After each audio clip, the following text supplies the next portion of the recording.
Welcome. Augmented and virtual reality present, without a doubt, some of the most exciting technology opportunities we've seen over the last decade. Often, we'll see organizations look at these technologies and say, how can we investigate where this might help us in our organization? However, by starting with the technology, we are fundamentally upending what technology, what tools are really meant to do, which is solve a problem. If you don't start with the problem and derive the technology from that, it's like a hammer looking for a nail.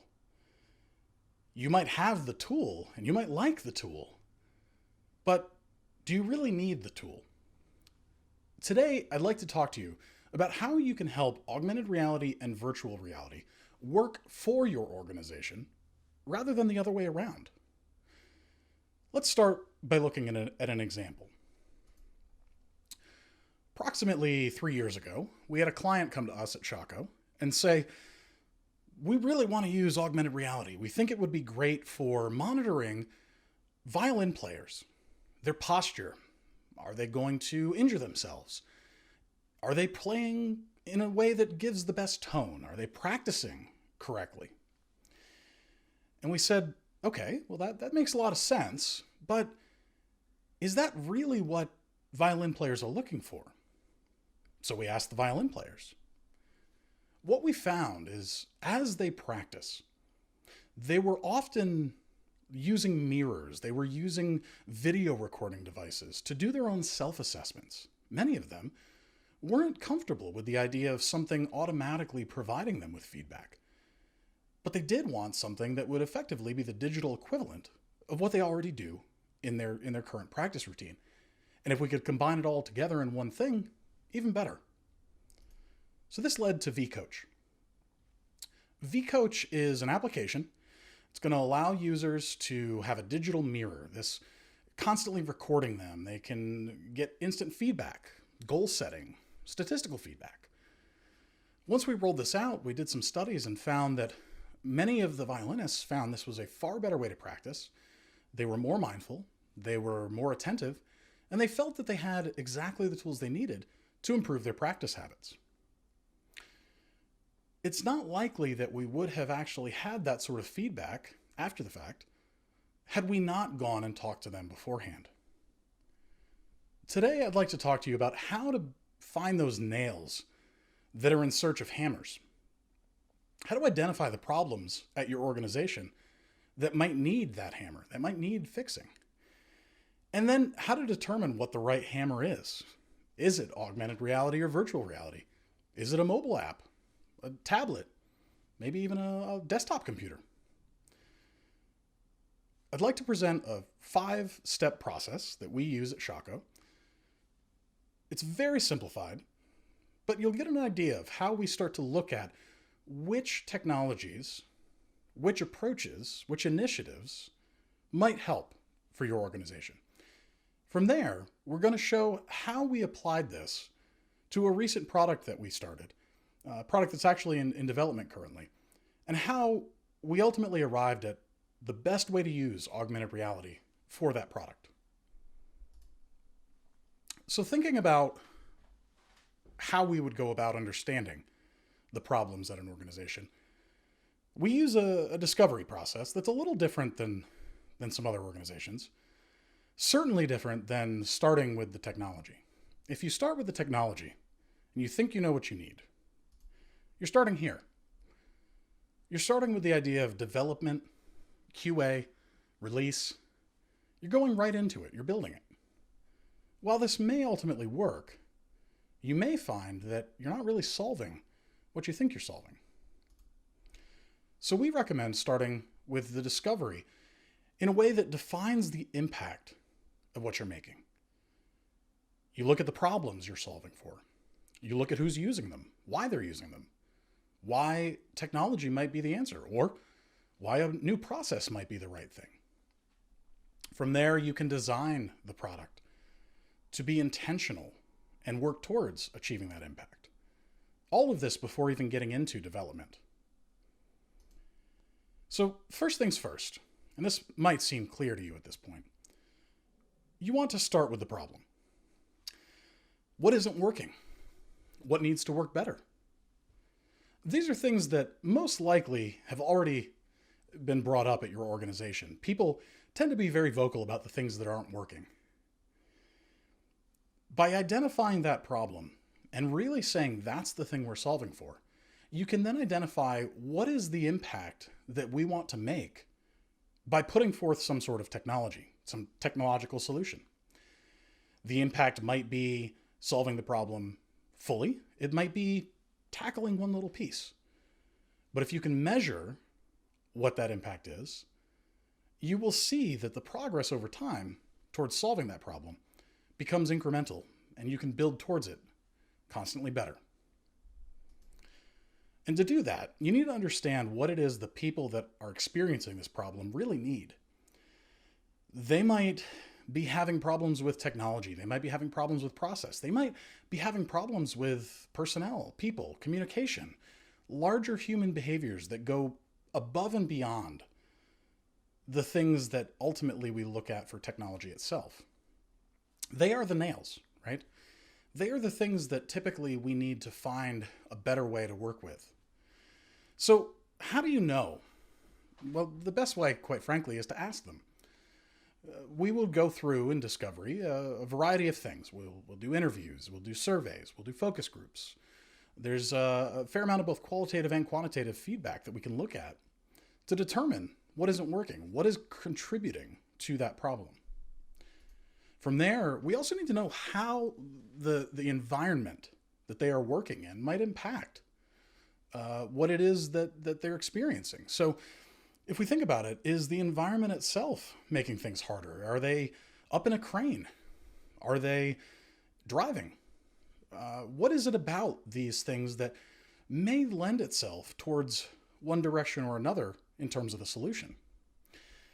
How is the environment itself contributing to the problem?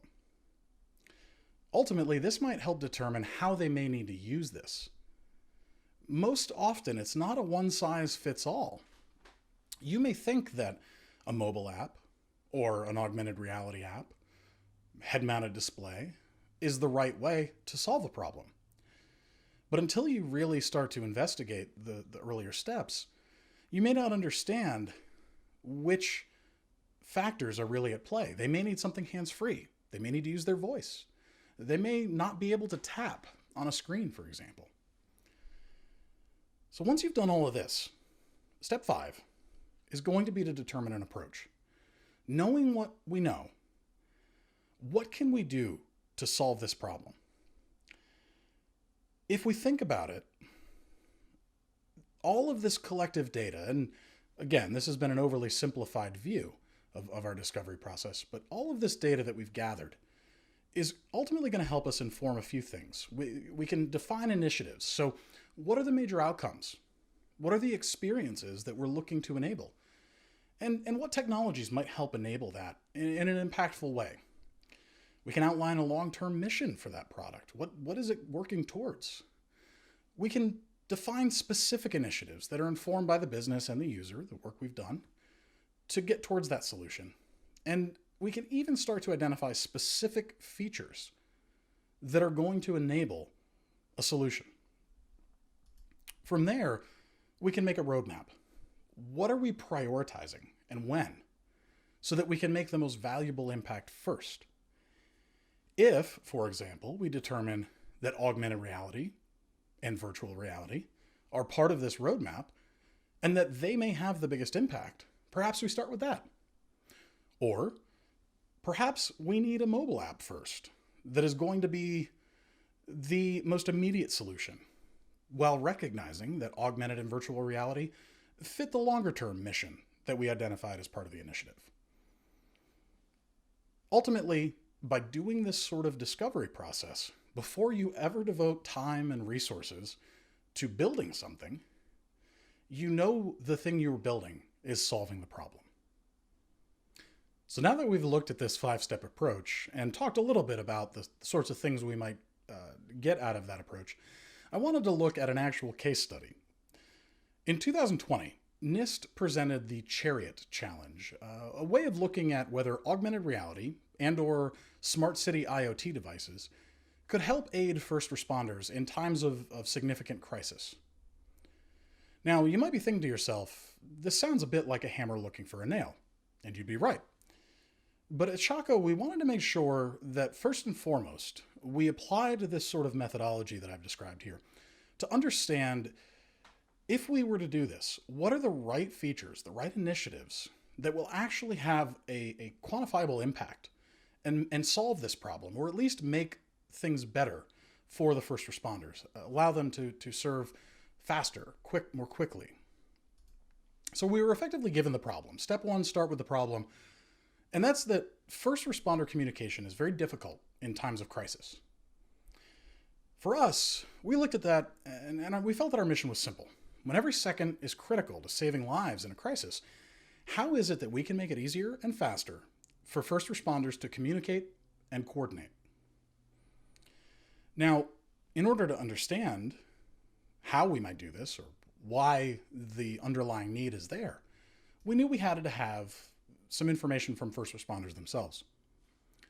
And so this is step two. What do they need? We engaged actively in a dialogue with first responders. And here's a little bit of what we heard. For example, things can turn in an instant for scene responders. Speed, timely communication, it's all critical for decision making. And this was from a firefighter with 45 plus years of experience in the field. You don't want to have your nose in a computer when there could be someone with a rifle trying to shoot as many people as possible. The more heads up and hands free, the better. This is from a police officer with 12 years of experience in law enforcement. And finally, my first priority is getting the right information to my team in the field as quickly as possible. I need to know where they are and what they need so that I can help inform them. This is from an incident commander who has 30 years of experience both in law enforcement first response as well as EMS first response. As you can see, as we start to hear things like speed, quickly, communicate, heads up, it starts to determine which features we may want in a final product and how we might prioritize those features. The next step is, of course, determining where they're going to need it. Now, in these scenarios, these crisis scenarios, these are very harsh, often difficult, chaotic conditions. So if we think about an active shooter engagement, things like confined interior space, sound can adversely affect, can reveal a responder location. And often, first responders may need their hands to engage with their firearms the entire time. In a flooding scenario, you've often got these large land areas that need kind of a big picture awareness, if you will. Floodwaters can also obfuscate landmarks that can make it very difficult to coordinate. And finally, roads that are overly flooded or closed might make it significantly more difficult to respond.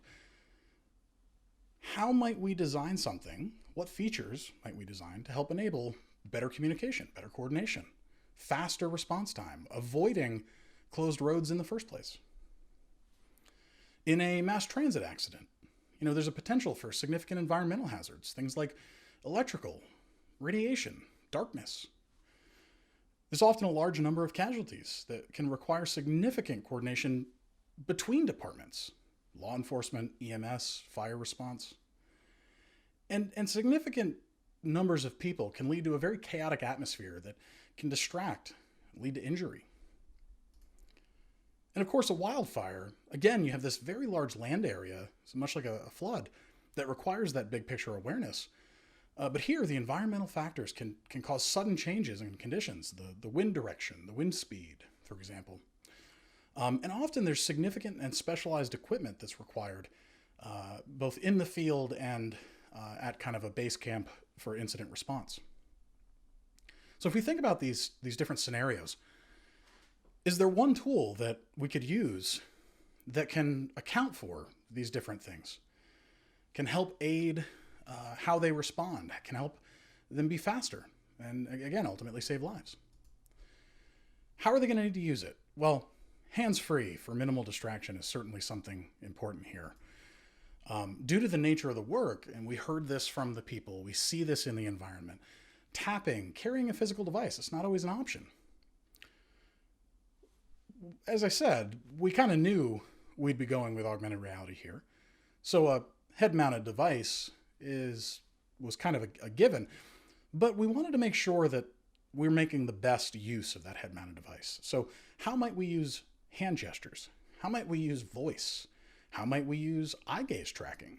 All of these things became factors as we began to design, as we began to prototype. And that is what led to our approach.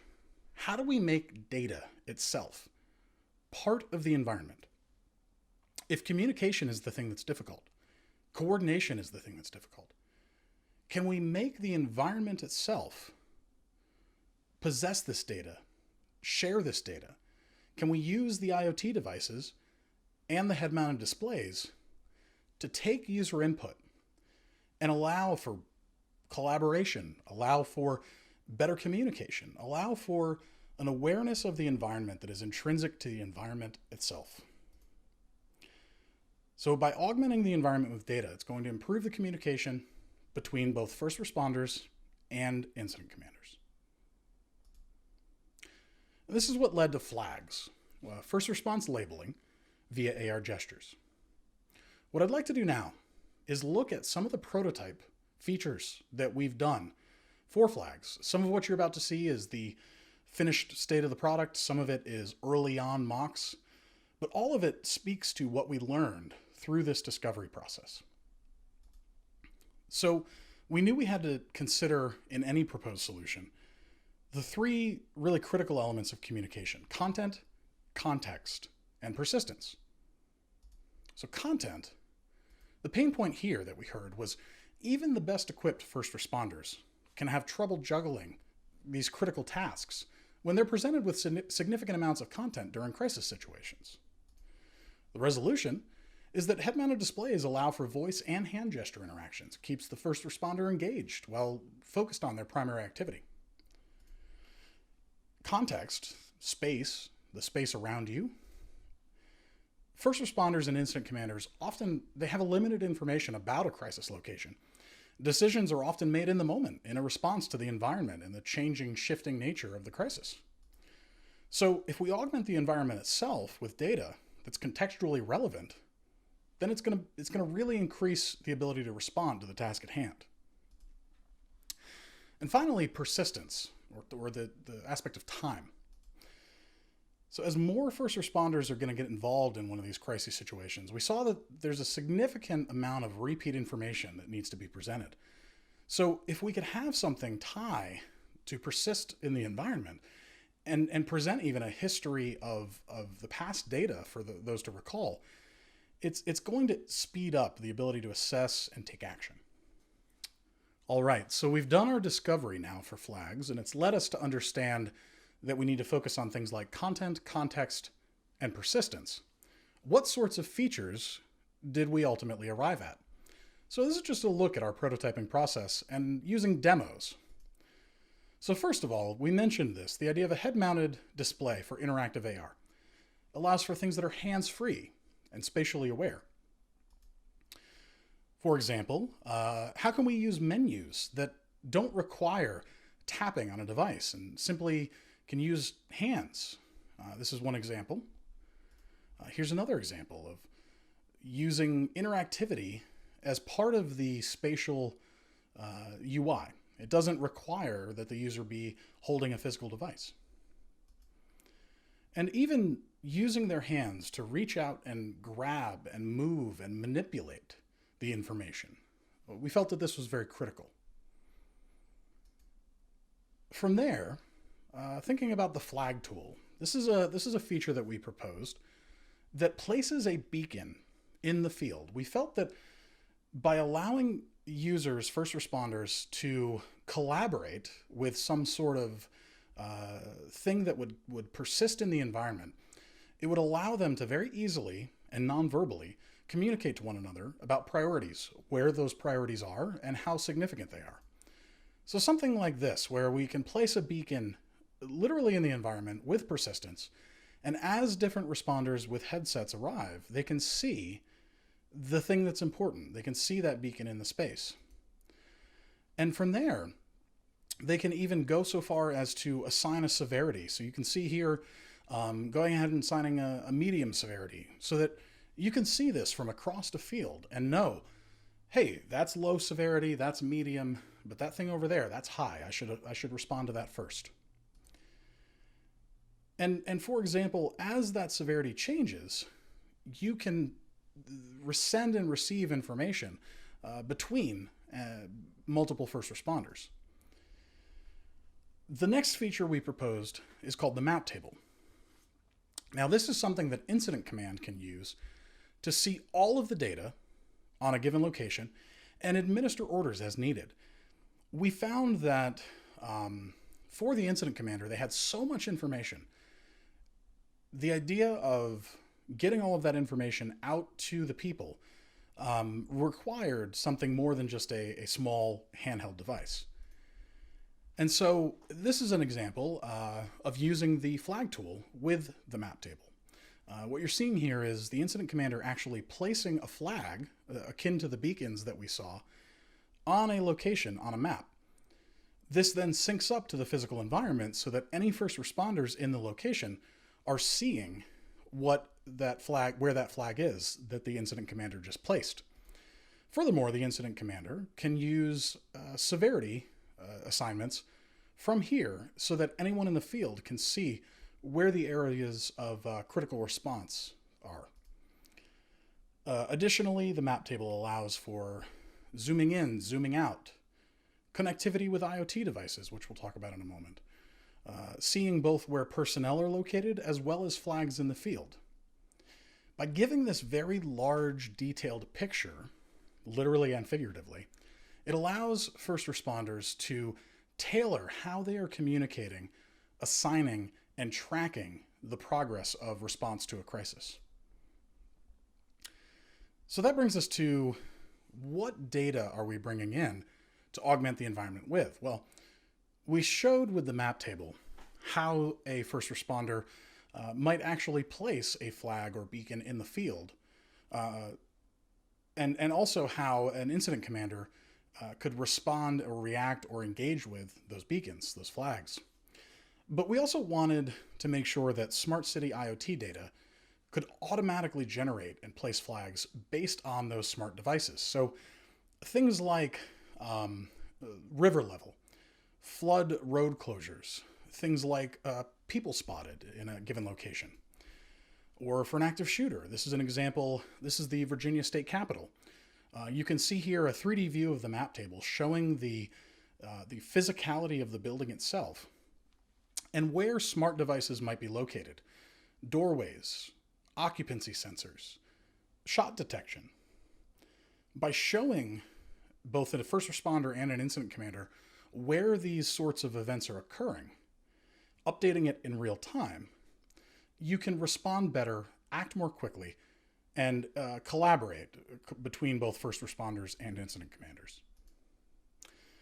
And of course, with that level of data and detail, we wanted to make sure that the first responder could manipulate and view all of that. And so there are varying levels of detail available, from very low level to very high level, as well as looking at data over time.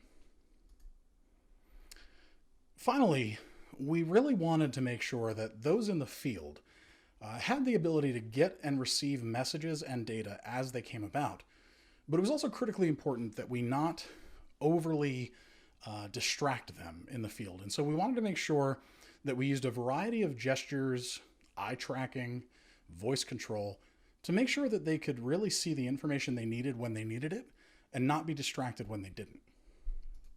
So some examples here. Here's an example of a small or large HUD, very minimal, yet providing the information necessary for IoT engagement, for location, and as well as direction of other flags in the field.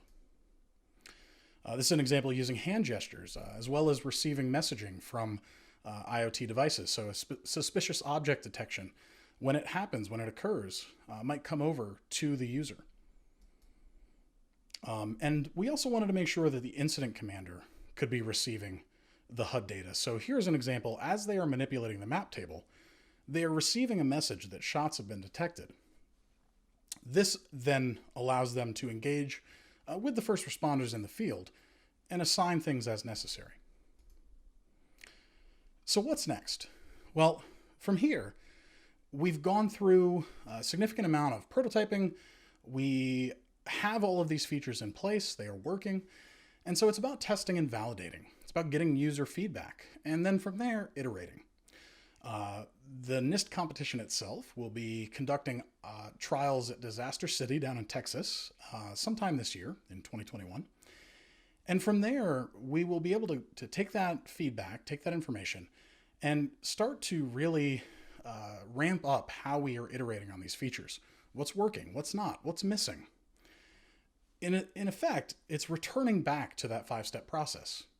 If we go back to step 1, we refine what the problem is. Step 2, we talk more about the things that are or are not working so that it might change that iterative steps.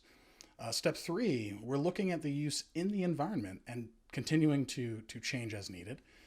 Step 4, we're seeing which interactions are working. Are the eye gaze tracking more used than the hands? Are voice control more used, for example? And then finally, reshape that roadmap, redefine the initiatives, constantly evolving. That's ultimately how we would go about designing any product, but what we are doing with this particular product. Thank you all so much. I hope you found this helpful. Again, with COVID, unfortunately, I wasn't able to present this live, but if you have any questions at all, please, website at shako.com. You can also call us for more information or go to shako.com itself. We are based in Richmond, Virginia, though we do have locations in Colima, Mexico, as well as Barcelona, Spain. Thank you all so much. And now we will engage in Q&A. This will be occurring at the real-time event. If anyone has any questions, please let me know. Thank you all so much.